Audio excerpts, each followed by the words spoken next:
Hörst du beim Malen auch auf die innere Stimme? In diesem Art Talk erzähle ich dir von meinem inneren Dialog beim Malen. Denn wir wollen ratschen, schnacken, Mythen knacken, quasseln, quatschen. Nur eins wollen wir nicht, tratschen. Das machen andere schon.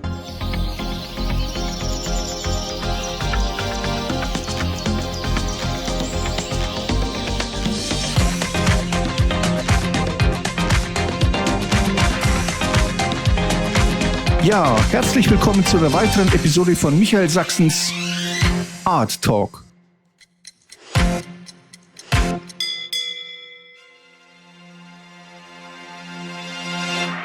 Wenn wir uns nicht kennen, ich bin Michael Sachsen.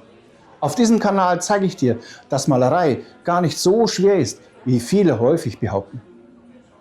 Schön, dass du da bist. Ich habe in vorangegangenen Art Talks auch schon darüber gesprochen, das Thema Fragenkatalog. Das Malen aus einer Serie von Fragen besteht, ähnlich eines Fragenkatalogs oder ähnlich einer Checkliste für einen Piloten beispielsweise, der auch nicht einfach loslegt und auf die Startbahn prescht, sondern der vor dem Start schon im Cockpit sitzt und eben hier seine Liste abarbeitet. Das Fliegen beginnt schon eben hier schon lange vor dem Start. Ne? Und beim Malen ist das ähnlich. Nur, ich sag mal, es ist jetzt nicht so strikt oder so streng wie eine Checkliste. Ne? Aber es gibt ganz prinzipielle Fragen, die schon einen gewissen Dringlichkeitswert haben. Denn die Beantwortung dieser Fragen bestimmt wirklich zu einem Großteil das Resultat. Das ist ähnlich der Zielbestimmung. Wo wollen wir denn eigentlich hinfliegen? Na? Daher möchte ich da ein bisschen heute drauf eingehen. Und die allererste Frage, die sich mir stellt, das sind meine Erfahrungswerte. Das ist kein striktes Korsett, das ist das ist nicht zwingend. Du kannst natürlich einfach loslegen und malen.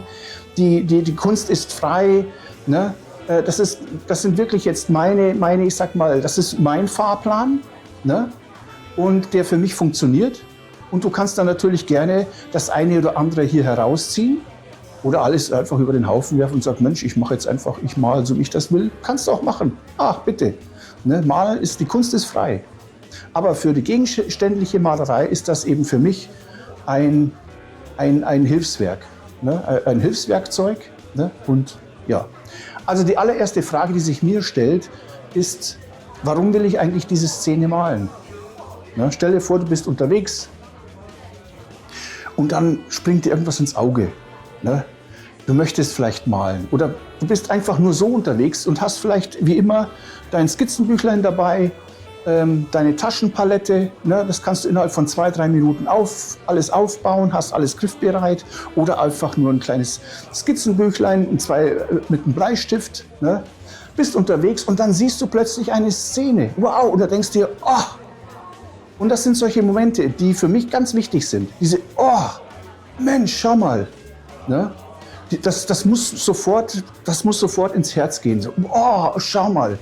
Ne? Und dann frage ich mich, warum? Was ist denn da so? Oh, sind es die Lichtverhältnisse? Sind es Licht-Schattenspiele? Sind es diese Hell-Dunkelheit-Werte? Ist das vielleicht das Ambiente, die Atmosphäre, die in der Luft liegt? Ne? Keine Ahnung, du bist vielleicht an einem Café vorbeigegangen irgendwie oder die Musik, das Ganze, die Atmosphäre oder der Straßenabschnitt, das Stadtviertel oder keine Ahnung, der See, der Sonnenaufgang, der Sonnenuntergang, was auch immer, irgendwas. Ne? Und das muss für mich das Herz ansprechen. Das muss so sofort das Herz ansprechen. Ich bin ja so oft schon malen gegangen oder eben mit der Absicht, etwas zu malen, losgezogen, losgestiefelt und habe dann stundenlang nichts gefunden, nichts gesehen und dann war ich schon so frustriert und dann habe ich mir gedacht, okay, jetzt male ich halt irgendwas, damit ich nicht umsonst jetzt hier durch die Stadt gelaufen bin und habe dann so ein Kopfbild gemalt und das merkt man dann, das ist einfach nicht, also für mich ist das ist einfach nichts. Ne? Also einfach, das muss mir das Herz ansprechen. Und die Frage, warum will ich das malen? Das ist die Antwort auf die allererste Frage, warum ich das malen will. Das ist für mich die Prämisse, die für mich das Ziel bestimmt. Ne? Weil wenn ich jetzt denke, okay, der Schattenverlauf oder hier, wie alles zusammenspielt, das Licht unter dem Sonnenschirm in der Eisdiele, der Schatten, der Hintergrund, es gibt alles so wunderbare Kontraste und eine wunderbare Stimmung. Wenn ich das für mich definiert habe, dann kann nämlich die Situation, vor allem für mich, weil ich ja auch sehr, sehr gerne und sehr, sehr viel im Freien male und ich ermuntere dich, das auch so zu tun, denn das ist ein anderes Thema. Da gehe ich definitiv drauf ein, auf die Freilichtmalerei oder Plein-Air-Malerei. Das ist ein ganz spannendes Thema. Ne? Aber wie gesagt, ermuntere ich dich, das auch zu tun. Dann ergibt es sich eben aufgrund der natürlichen Verhältnisse, dass sich die Situation ändert. Die Leute stehen auf, es kommen andere Leute, die setzen sich anders hin, die Komposition verändert sich, der Sonnenstand verändert sich, der Schattenverlauf ändert sich, alles verändert sich. Aber du hast dir ja anfangs schon deine Antwort erhalten, warum du das malen möchtest. Das bedeutet, jedwede Änderungen werden deine Entscheidung nicht beeinflussen. Und das sollten sie auch nicht. Weil stell dir mal vor, du malst, fängst an, hast schon deine Prämisse gefunden. Ah Mensch, der Schatten, genau wie der hier verläuft. Ach, das ist alles wunderbar. Jetzt nach einer Stunde oder nach einer halben Stunde verändert sich alles und du denkst dir, Mensch, das sieht ja jetzt noch viel toller aus. Du wirfst dein Konzept über den Haufen, machst jede Menge Änderungen, passt es an und dann ist es vielleicht, dann denkst du dir, ach nee, das war jetzt vielleicht doch nicht so eine tolle Idee. Dann, also du läufst praktisch dem Schatten dann quasi hinterher oder dieser Szene hinterher. Aber wenn du das von vornherein weißt, dann das ist dann praktisch deine Richtlinie, deine Richtschnur, deine Prämisse. Und jetzt nämlich dann ergeben sich die nächsten Fragen fast schon wie von alleine. Wie kann ich denn diese Szene, diese Prämisse umsetzen, die ich für mich jetzt gefunden habe, dass ich das und das festhalten möchte? Ist es ein Hochformat? Das ist eine Frage. Oder ist es ein Querformat? Das ist die nächste Frage. Ne? Vielleicht machst du dir dazu kleine Thumbnails, kleine Skizzen, so 3 bis 5 Zentimeter kleine Skizzen, zack, zack, zack. Und dann kannst du ja schon mal sehen, was dir da am besten deiner Prämisse entspricht, wie du dir das schon vielleicht in deinem inneren Auge vorstellst, wie das Bild aussehen könnte. Ne? Das sind dann die nächsten Fragen. Dann sind die Fragen, die Komposition. Na, passt denn das? Die Stimmung ist fantastisch. Du hast die Lichtverhältnisse. Aber jetzt die Frage, wie kann ich das dann in eine wohlgefällige Komposition umsetzen? Denn das ist ja auch ein Punkt. Das fällt vielleicht jetzt auch ins Thema Plein-Air-Malerei.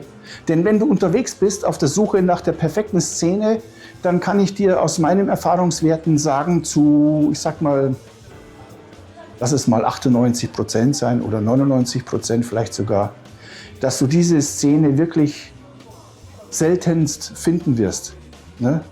Denn du siehst eine Szene, dann steht da vielleicht gerade mal ein LKW davor, vor dem Café. Na, dann musst du deinen Standpunkt vielleicht verändern. Oder du musst warten, bis der weg ist. Oder du siehst vielleicht hier den Sonnenuntergang oder Sonnenaufgang irgendwie an einer Szene und dann merkst du, hoppla, irgendwie, ja, das ist zwar schon schön jetzt hier, wie die Sonne über den See hier flackert, aber dann ist dir eine Baumgruppe im Weg. Das Reflektieren des Lichts auf der Wasseroberfläche eben hier verbaut, ja, Oder vielleicht ist im Hintergrund irgendwie oder im Vordergrund sogar irgendein Bootshaus mit ein paar Booten irgendwie, die wunderbare Silhouetten und Schatten werfen. Aber da ist irgendwie was dazwischen. Da ist eben ein Gestrüpp, ein Busch, ein paar Bäume und du müsstest dann deine Position verlagern. Wenn du aber dich dann die Position veränderst, dann stimmt der Blickwinkel nicht mehr, dann reflektiert das Licht nicht mehr, die Sonne nicht mehr auf dem See in deine Blickrichtung. Also das ist immer irgendwie, meist ist immer irgendwie etwas, wo wir uns dann aber unserer künstlerischen Lizenz bedienen können. Und einfach, wir müssen ja nicht genau das malen, was wir hier sehen. Ne? Das ist auch ein Punkt. Ne? Wir können ja die Sträucher verschieben. Wir können das Bootshaus verschieben, die Boote schieben, wir können das Straßencafé, wir können vielleicht noch einen extra Tisch dazu pflanzen. Wir können vielleicht hier die Sitzgruppe ein bisschen verschieben. Die Leute, die vielleicht weiter rechts sitzen, die können wir mehr in die Bildmitte schieben. Und vielleicht der Tresen oder der Ober mit seiner schicken weißen Schürze und mit seiner schwarzen Weste, was ja auch einen wunderbaren vielleicht Kontrast zum Hintergrund ergibt, den können wir ein bisschen mehr links platzieren. Aber alles wohlgefällig arrangieren. Und das ist nämlich der nächste Punkt, die Komposition. Eine wohlgefällige Komposition, das ist übrigens auch ein Thema, ähnlich wie das Thema Plein-Air-Malerei oder Freilichtmalerei. Das ist ein eigener Themenblock. Das kann man nicht in 2, 3 Sätzen abtun. Da gibt es auch eine Reihe wichtiger Hilfslinien, im wahrsten Sinne des Wortes, auch tatsächliche Hilfslinien, wie wir eine Szene, die uns im Herzen anspricht, wohlgefällig in eine Komposition umsetzen können. Ne? Aber das ist ein anderes Thema. Wenn das alles Themen sind, die dich interessieren, dann würde ich dir empfehlen, einfach zu abonnieren, weil dann verpasst du solche Themen auch nicht. Ich kann jetzt nicht sagen, wann ich das zum Thema machen werde in meinen technischen Tutorials oder eben meinen technischen Videos. Ne, da muss ich absehen, wann das kommt, aber es kommt. Und damit du es eben nicht verpasst. Aber das ist einfach nur eine Empfehlung für dich. Kannst du gerne machen. Ja, dann haben wir gesagt, okay, Hochformat, Querformat, die Komposition. Wird es jetzt eher eine Komposition, wie als würde man durch einen Torbogen schauen auf eine Szene? Oder sind das eben hier ich nenne sie mal eine A, also diese klassische A- oder V-Form, ne, die dann praktisch den Blick, und das ist ja auch der Punkt der Komposition, das Ziel der Komposition ist ja, den Blick in das Bild hineinzuführen. Ne? Dann das nächste Thema, Perspektive. Ne? Tiefe schaffen, eine Perspektive. Ein kleines Wortspiel, nicht mit V, mit F geschrieben, Perspektive zu schaffen, eben auf einer zweidimensionalen Ebene, ne, eben hier den Blick in das Bild hineinzuführen. Also praktisch über diese Ebene hinaus oder hinein zu, wie man das eben dann eben hier, ich sag mal, erreichen kann. Das sind eben lauter Prinzipien, ne, die auch die Malerei bestimmen, meiner Meinung nach. Ne? Und dann der Fragenkatalog geht dann natürlich weiter. Wenn du dann anfängst, dann fragst du dich, welche Farben? Wird es jetzt eher High-Key oder Low-Key? Also wird es jetzt ein helleres Bild oder wird es eher dunkler gehalten? Ne? Das sind auch ganz wichtige Fragen. Zum Beispiel, ich würde jetzt zum Beispiel eine abendliche Szene, die ja ohnehin dunkel ist, würde ich viel heller malen, als sie wirklich tatsächlich ist, damit du ja auch was siehst. Ne? Und ich würde zum Beispiel jetzt auch dann Mittagssonne vermeiden. Aber das sind das sind jetzt Themen, die wirklich ins Plein Air, in die Freilichtmalerei schon hineingehen. Ne? Aber das sind natürlich Fragen, die man sich auch im Vorfeld schon stellen sollte. Wird es jetzt die die Startbahn nach Osten raus oder die Startbahn nach Westen raus? Gehe ich jetzt schon bevor du malen überhaupt anfängst, bevor du rausgehen willst, überlegst du dir vielleicht schon diese Frage, gehe ich jetzt eher am Abend raus? Möchte ich eine abendliche Stimmung?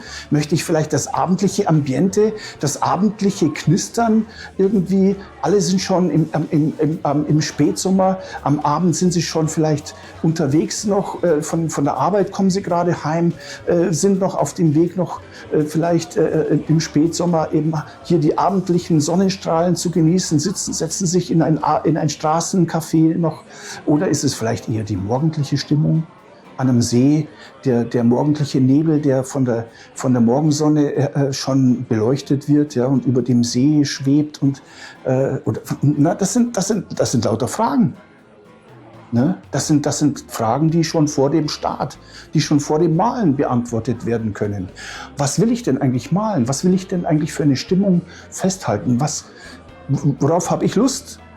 Oder, ne? Das ist ja auch so, ne? Manchmal denkst du dir, nee, ich will jetzt heute nicht in die Stadt gehen, das ist mir irgendwie zu stressig heute. Ich fahre heute irgendwie ein bisschen an See oder was auch immer. Ne? In die Berge oder keine Ahnung, oder in eine Kleinstadt, 20 Kilometer vor einem Vorort oder irgendwas.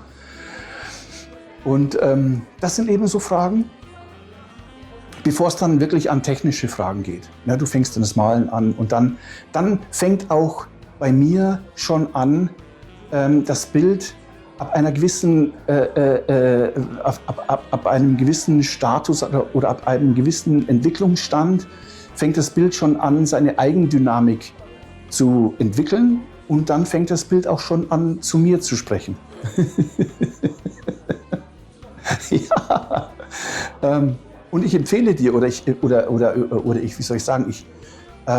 ich bitte dich darum, dir das auch mal vielleicht zu reflektieren, ne? Und auch diesen inneren Dialog, der bei dir sicherlich auch stattfindet. Vielleicht bist du dir dessen nur gar nicht bewusst, dass du diesen Dialog auch dann mal zulässt, ne? Und dann auch drauf hörst. Und ich gebe da ganz klare Beispiele, wie sich das zu Wort meldet. Bei mir zumindest. Bei dir ist es vielleicht anders.